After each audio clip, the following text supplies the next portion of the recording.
सभी का DGFT programme में आने के लिए थैंक यू सो मच। आज हमारे जो प्रोग्राम का मेन एजेंडा है वो है डीजीएफटी फॉरेन ट्रेड पॉलिसी पे बात करना।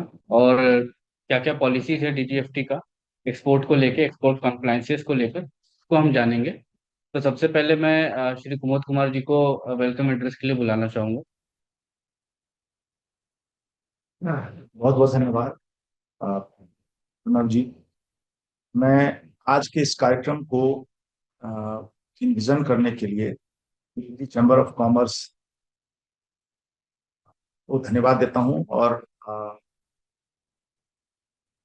और सुजीत कुमार निराला जी को भी मैं कहता हूं कि वो इस कार्यक्रम में आए और यहाँ जो हमारे बी हब में स्टार्टअप्स हैं उनके महत्वपूर्ण विषय पर चर्चा करने के लिए इन्होंने सहमति दी।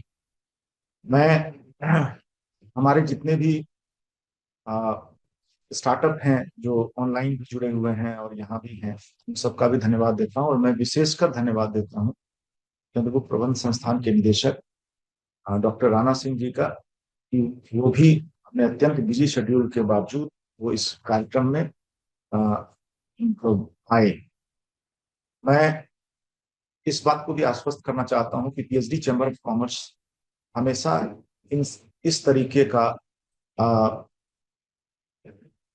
कार्यक्रम करने के लिए प्रतिबद्ध है जो कि यहाँ के रिजर्व बैंक और यहाँ के बिजनेस कम्युनिटी में वो आगे मदद करता रहेगा। और मैं एक बार पुनः जो है ताली बजाकर सुजीत की बहुत बहुत धन्यवाद। सर मैं अब डॉक्टर राणा सिंह से रिक्वेस्ट करूंगा कि सर आप एड्रेस से।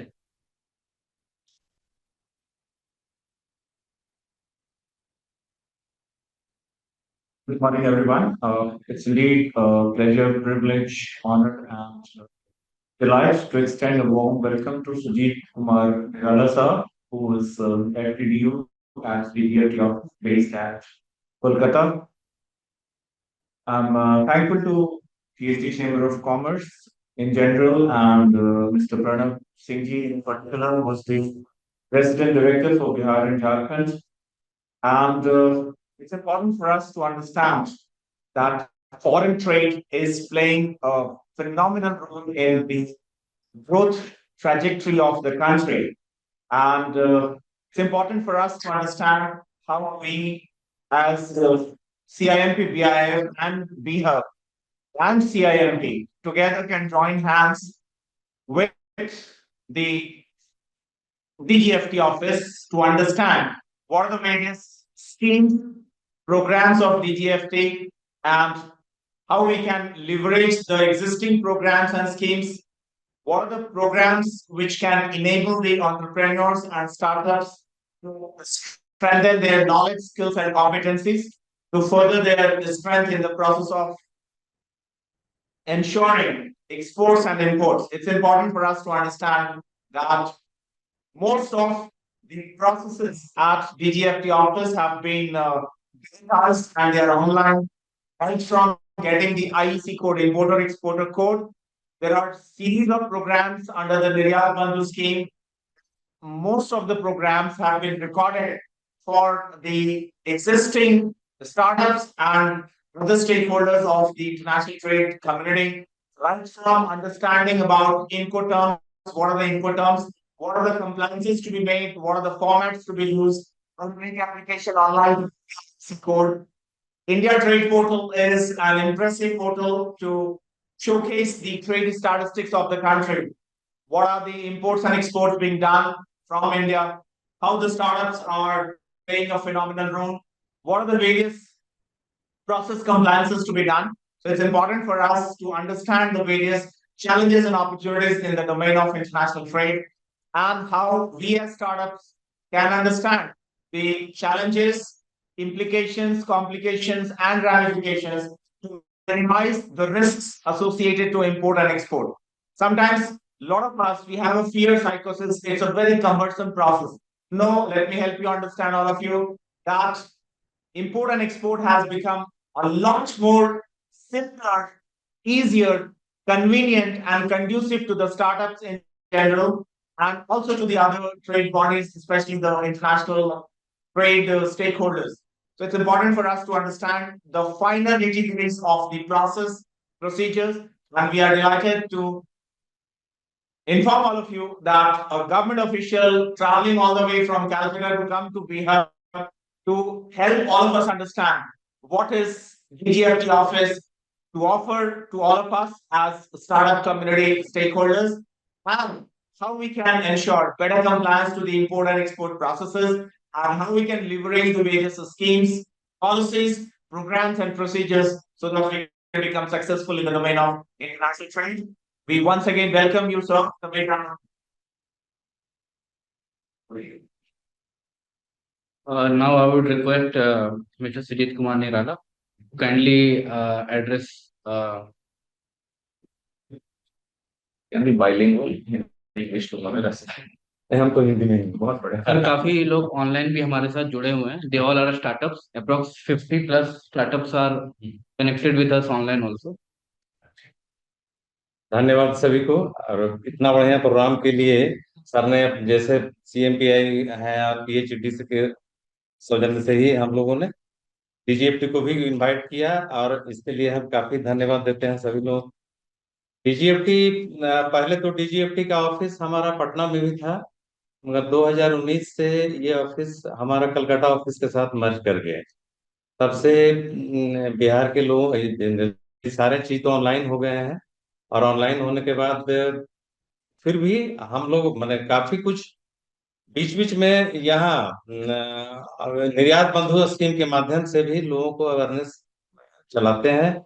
और अभी हम कुछ यहाँ जो कैसे हम लोग ये सबसे पहले तो मैंने इसमें इंपोर्ट एक्सपोर्ट के लिए आपको एक आइडेंटिफिकेशन नंबर की आवश्यकता होती है, जिसको IC कहते हैं, इंपोर्ट एक्सपोर्ट कोड. और बिना इंपोर्ट एक्सपोर्ट कोड के हम लोग फिर एक्सपोर्ट के बिजनेस में घुस नहीं सकते हैं. तो इंपोर्ट एक्सपोर्ट लेना एक्सपोर्टर के लिए सबसे जरूरी, सबसे पहला काम है.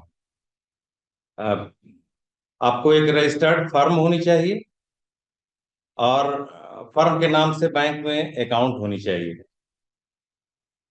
ये है. इसके बाद फिर GST रजिस्ट्रेशन भी मस्ट है इसके IC के लिए, ये रहेगा. और फिर इसमें आपको मोबाइल नंबर और वैलिड ईमेल ID होगा.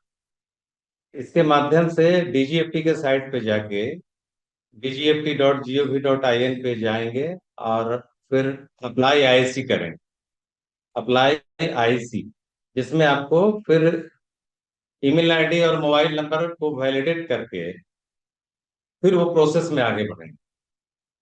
सारा चीज वो सिस्टम खुद बताते चला जाएगा, खुद ब खुद सारा अपलोड करेंगे. अभी पहले 10 डिजिट का न्यूमरिक नंबर इश्यू होता था, जो अब काफी पहले मैनुअल भी होता था, बाद में जाके फिर ये ऑनलाइन भी 10 डिजिट का न्यूमरिक होता है. अभी आज के दिनों में हमारा पैन ही IC हो जाता है, पैन को ही IC में वैलिडेट कर देता है DGFT. और इंपोर्ट एक्सपोर्ट कोड, इसके बाद ये जब हमारा सर्टिफिकेट इशू हो जाएगा, तब आप बिजनेस अपना स्टार्ट कर सकते हैं. और इसके बाद ही कोई खास खास स्कीम्स जो हमारे जैसे है कि CPC लाइसेंस भी हमारे यहाँ से इशू होता है, एडवांस ऑथराइजेशन भी इशू हो रहा है, रिस्ट्रिक्टेड एक्सपोर्ट का भी लाइसेंस इशू होगा. ये सारा लाइसेंस आपका DGFT के पोर्टल पे मिल जाएगा. सारे चीज ऑनलाइन, एक एक चीज ऑनलाइन में ही मोड में ही जाना. और आपका ये EPCG लाइसेंस के लिए फिर जब IC होल्डर है, तो एक्सपोर्ट प्रमोशन कैपिटल गुड्स की स्कीम है. आप माल को ड्यूटी फ्री ही लाएंगे, 0% ड्यूटी पे माल आएगा. मगर उसमें फिर है कि आप एक्सपोर्ट इंपोर्ट एक्सेप्ट अमाउंट के का 6 टाइम आपको 6 ईयर में एक्सपोर्ट करना है. 6 times 6 years. 6 ईयर, 2 साल आपका फिर इसमें वैलिडेशन भी मिलेगा। मैंने टोटल मान के चलिए कि 8 ईयर्स में आपको एक्सपोर्ट ऑब्लिगेशन फुलफिल कर लेना है। ये इसका ईपीसीजी स्कीम के तहत काफी अच्छी स्कीम है एकदम। सारे लोग इसमें मैंने ईपीसीजी के माध्यम से भी जितना भी जो भी आपके जैसे जितना भी मैन्युफैक्चरिंग प्लांट है, कोई भी मशीनरी ला रहा है, तो वो आपको लाइसेंस लेने का फिर 6 मंथ्स के अंदर में भी आपको इंस्टॉलेशन भी मशीन को करवा लेना है जब मशीन आ जाता है। और इंस्टॉलेशन सर्टिफिकेट फिर जैसे ही जमा करेंगे तो फिर आपका 6 ईयर जब से वो हुआ वो चालू हो जाएगा। फिर स्कीम्स तो बहुत सारे हैं, मगर ये सारा आईसी के लेने के सबसे पहले आईसी लेंगे ही लेंगे। लेने के बाद भी और काफी कुछ हमारा, तो जैसे बिहार आपका बहुत बड़ा एरिया, मार्केट के लिए तो बहुत बड़ा एरिया हमारा नेपाल सटा हुआ है। 3-4 पोर्ट तो एकदम सीधा सीधी नेपाल से सटा हुआ है। जैसे जोगबनी का पोर्ट है, इधर भिट्ठा मोड़ है, यहाँ पे फिर ये ये रक्सौल का पोर्ट है। तो आप नेपाल को भी एक मार्केट के रूप में चुन सकते हैं बगल से। और फिर बांग्लादेश का भी पोर्ट हमारा सट जाता है, पानी टंकी और ये सब सब करीब करीब सटा हुआ है बिहार से। तो संभावनाएं तो काफी हैं यहाँ से एक्सपोर्ट के लिए। नेपाल में मैं जब यहाँ ऑफिस हमारा था उस समय मैं बता रहा हूँ 2012 से 19 के बीच में नॉन बासमती राइस का बहुत बड़ा एक्सपोर्ट, माने हर साल इतना ज्यादा एक्सपोर्ट हुआ है, इतना ज्यादा। और वो बिहार के लोग नहीं कर रहे, सारे लोग यूपी के लोग आ रहे हैं। क्योंकि लाइसेंस जो देना था वो हमारा बिहार ऑफिस से देना। तो हम समझ रहे हैं कि यूपी में मिल इतने हैं, कम से कम तो 10,000 मिल हैं। अब बिहार में मिल बहुत ज्यादा नहीं है। थोड़ा बहुत आपका सासाराम एरिया में है जो लोग वो लगाए भी हैं। तो बिहार गवर्नमेंट काफी कुछ उन लोगों को फाइनेंशियली असिस्टेंस दिया, तब वो जाके यूपी के लोग ही लगाए हैं बड़ा बड़ा मिल। जैसे वो वहां पर बेबीलोन राइस मिल है बड़ा, फिर आपका सिद्धि विनायक है, सब यूपी के लोग हैं। तो उस एरिया को पकड़ करके भी चल रहे हैं। अवेयरनेस की आवश्यकता तो है निश्चित रूप से। जब हमारे यहाँ का राइस और वो यूपी के लोग एक्सपोर्ट कर पा रहे हैं, ये भी देख रहे हैं। खूब खूब लाइसेंस खूब चाप, मैंने मैं समझ रहा हूँ कि यहाँ पटना ऑफिस से महीने में कम से कम तो 40 से 50 हजार मेट्रिक टन का राइस का प्रोडक्शन यहाँ से जारी हो। इतना ज्यादा राइस भी गेहूं भी। अभी तो इस पे थोड़ा अभी रोक लगी है इस कारण से अभी रोक लग गई है थोड़ा गवर्नमेंट का पॉलिसी के अनुसार से। अभी नॉन बासमती राइस पे अभी जो फ्री जा रहा था ना, फिर ये रजिस्ट्रेशन लीजिए और राइस भेजिए। तो बहुत कुछ उस समय में तो बिहार के लोग तो रहते ही नहीं थे, सब यूपी वाले ही भेजे। कुछ पंजाब के लोग भी भेजे, यहाँ हमारे यहाँ हरियाणा के लोग भी आते थे। क्योंकि सारे ऑफिस का सारे बिहार इंडिया के सारे स्टेट का इशूइंग के लिए नेपाल के चलते पटना ऑफिस को किया था। तो सर थाईलैंड, मलेशिया और सिंगापुर, यहाँ पर राइस का कैसा है? थाईलैंड, मलेशिया और सिंगापुर।